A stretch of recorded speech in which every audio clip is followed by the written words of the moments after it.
Dengan sukacita yang dari surga, yang dianugerahkan oleh Allah pencipta kita, kita dapat mendengarkan kebenarannya dan kita bisa mengenal Dia, satu-satunya pencipta yang kepadanya kita harus beribadah. Allah yang kita kenal itu Allah yang mau menyatakan diri, supaya manusia yang diciptakannya ini dapat mengenal Dia. Marilah kita berdoa sebelum kita mendengarkan perkataannya yang maha kuasa, supaya bagian yang Dia katakan dapat kita mengertinya. Kami datang kepadamu, Allah pencipta kami, Allah satu-satunya yang menjelma menjadi manusia, dan Allah yang mau menyatakan diri, supaya kami dapat mengenal pencipta kami dan beribadah dan mengaku bahwa Engkaulah Tuhan satu-satunya juru selamat kami, yang mengampuni dosa kami, yang membuat kami dapat masuk ke dalam kerajaan sorga. Karena kami tahu orang berdosa tidak mungkin, kalau dosanya tidak diampuni, boleh masuk ke dalam kerajaan surga. Berkatilah Tuhan, supaya kami semua yang Engkau kasihi ini dapat menerima pengampunan dosa daripadamu. Di dalam nama Tuhan kami Yesus kami berdoa. Amin. Kita membaca Ibrani pasalnya yang pertama. Surat Ibrani yang pertama, ayatnya yang pertama. Setelah pada zaman dahulu Allah berulang kali dan dalam pelbagai cara berbicara kepada nenek moyang kita dengan perantaraan nabi-nabi. Maka pada zaman akhir ini Ia telah berbicara kepada kita dengan perantaraan anaknya, yang telah Ia tetapkan sebagai yang berhak menerima segala yang ada. Oleh Dia Allah telah menjadikan alam semesta. Ia adalah cahaya kemuliaan Allah dan gambar wujud Allah, dan menopang segala yang ada dengan firman-Nya yang penuh kekuasaan. Dan setelah Ia selesai mengadakan penyucian dosa, Ia duduk di sebelah kanan yang maha besar, di tempat yang tinggi, jauh lebih tinggi daripada malaikat-malaikat, sama seperti nama yang dikaruniakan kepadanya jauh lebih indah daripada nama mereka. Sejauh inilah bagian firman Tuhan yang kita dengarkan. Mari kita menganalisanya kembali. Setelah pada zaman dahulu Allah berulang kali dan dalam pelbagai cara berbicara kepada nenek moyang kita dengan perantaraan nabi-nabi. Maka pada zaman akhir ini Ia telah berbicara kepada kita dengan perantaraan anaknya yang telah Ia tetapkan. Pada zaman dahulu Allah berulang kali. Inilah Allah yang kita kenal. Berulang kali berbicara. Berulang kali pelbagai cara Allah berbicara.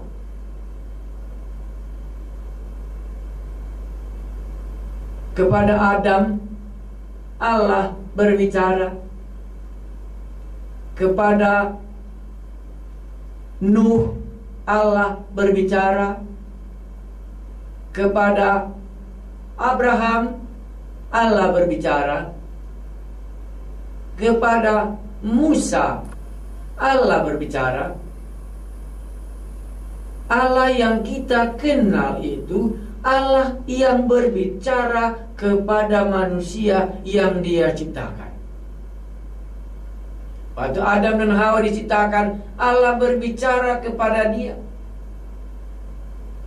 Allah berbicara kepada Abraham, tinggalkanlah sanak saudaramu dari tanah Ur Kasdim ini ke tanah Kanaan yang telah kuberikan kepadamu.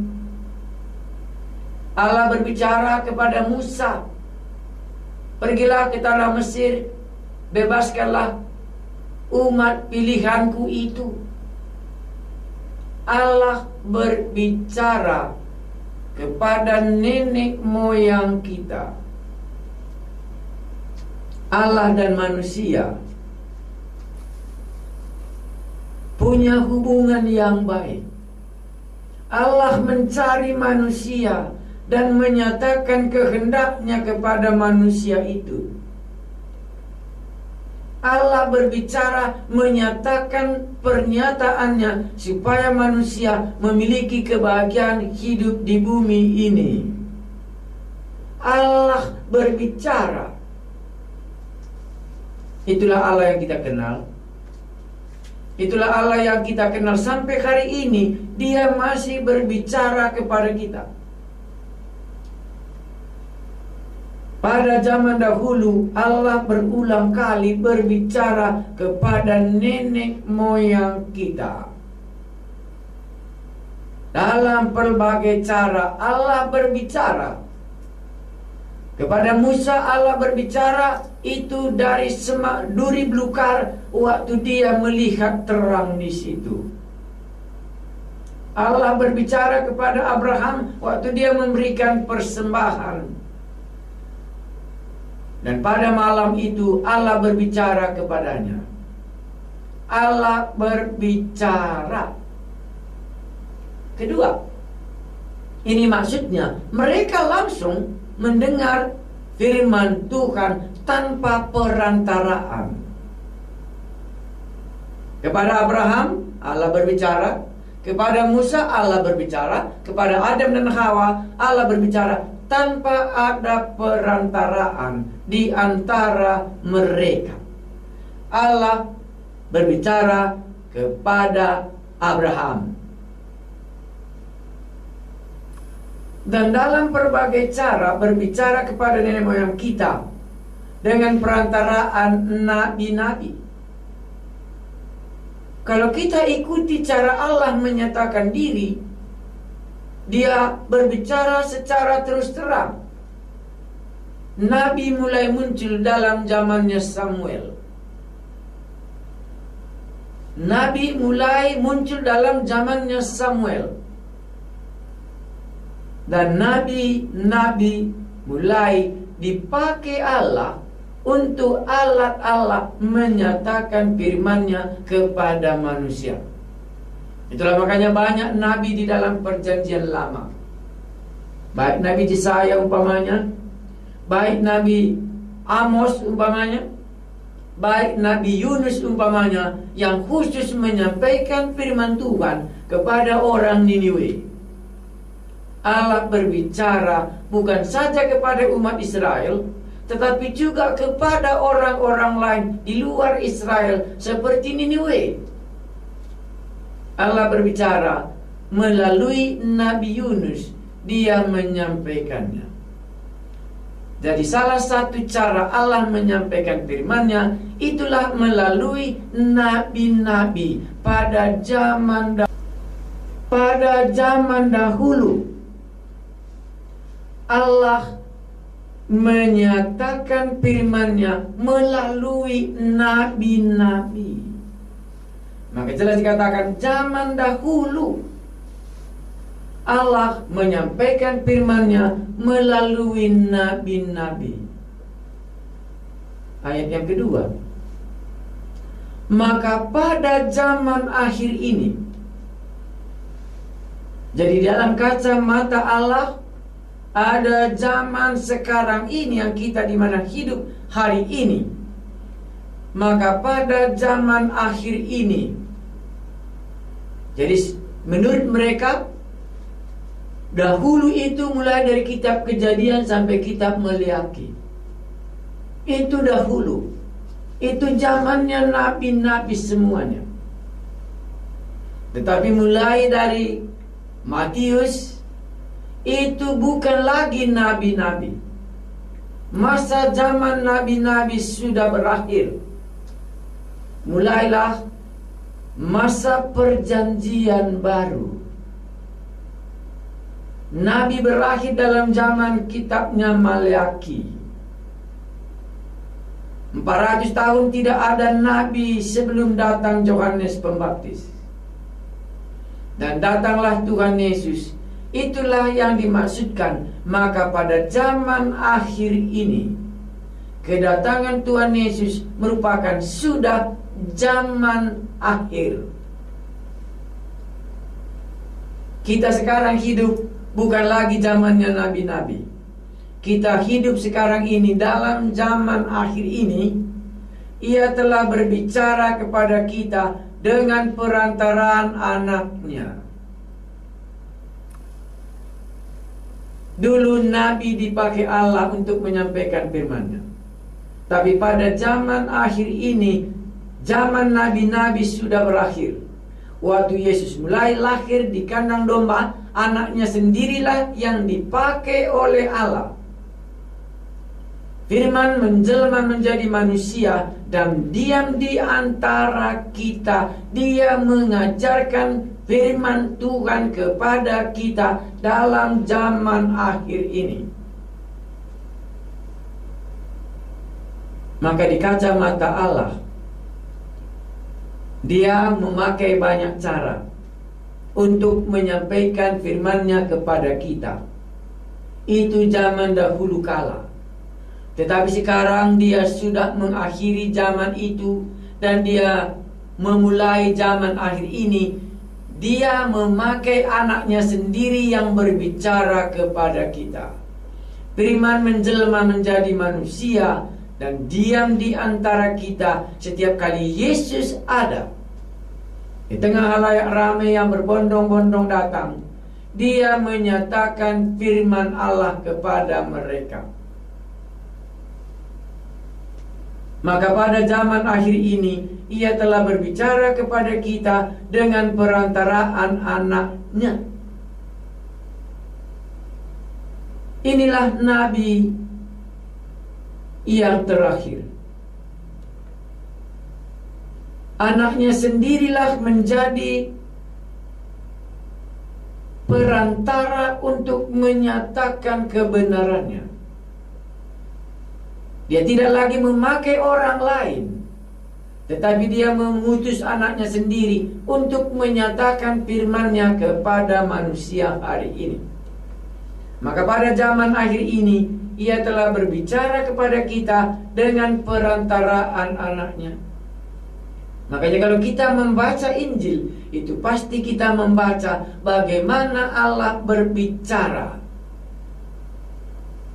yang telah Ia tetapkan sebagai yang berhak menerima segala yang ada, yang telah ditetapkannya, bahwa anaknya inilah yang akan menerima segala yang berhak menerima dia,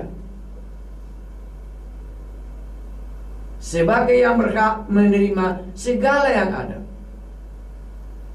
Sekarang dia ceritakan siapa anaknya itu. Oleh dia Allah telah menjadikan alam semesta. Dalam bagian yang pertama, dalam zaman akhir ini ia telah berbicara kepada kita dengan perantaraan anaknya. Maka kedatangan anaknya ke dunia ialah untuk menyampaikan firman Allah. Bagian yang kedua dikatakan, oleh dia Allah telah menjadikan alam semesta.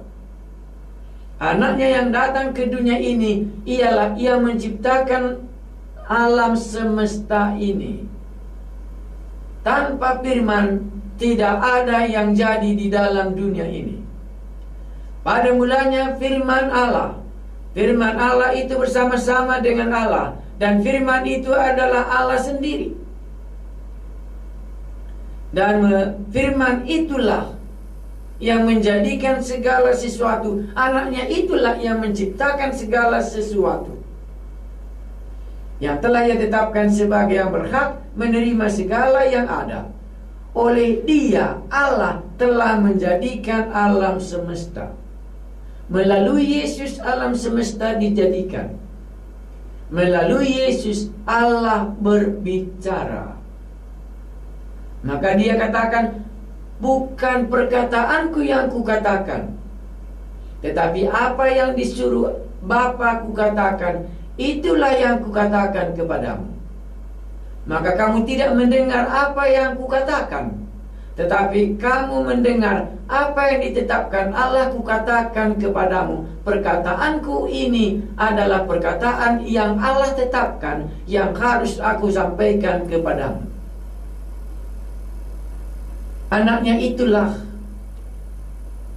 yang menyampaikan firman Allah. Ialah yang menciptakan alam semesta. Ia adalah cahaya kemuliaan Allah. Anaknya itu adalah cahaya kemuliaan Allah. Supaya orang dapat mengenal Allah, inilah dia. Dan gambar wujud Allah. Jadi melalui anaknya ini firman Allah disampaikan. Melalui anaknya inilah wujud Allah. Melalui anaknya ini orang melihat cahaya kemuliaan Allah. Dan menopang segala yang ada dengan firman-Nya. Yang menopang segala yang ada hari ini, supaya dunia ini masih seimbang. Itulah oleh anaknya itu sendiri, yang penuh kekuasaan. Dan setelah ia selesai mengadakan penyucian dosa, jadi anaknya itu menyampaikan firman Tuhan. Anaknya itu menyatakan gambar wujud Allah. Anaknya itu menyatakan cahaya kemuliaan Allah. Anaknya ini menopang dengan kuasanya yang sudah diciptakan ini, supaya semuanya masih berjalan dengan baik. Dan satu lagi dikatakannya, dan setelah ia selesai mengadakan penyucian dosa. Kedatangan anaknya ini bukan saja menyampaikan firman Allah, tetapi kedatangan anaknya ini ke dunia ialah mengadakan penyucian dosa. Di dalam Yesus ini dosa kita diampuni. Dan setelah ia selesai mengadakan penyucian dosa, ia duduk di sebelah kanan yang maha besar di tempat yang tinggi. Inilah anaknya. Inilah firman menjelma menjadi manusia. Inilah Yesus yang telah mati di kayu salib. Dan setelah dia selesai mengadakan penyucian dosa, maka tujuannya ke dunia bukan saja untuk menyatakan firman Allah, tapi tujuan Yesus datang ke dunia untuk menyelamatkan, di mana dosa kita diampuni.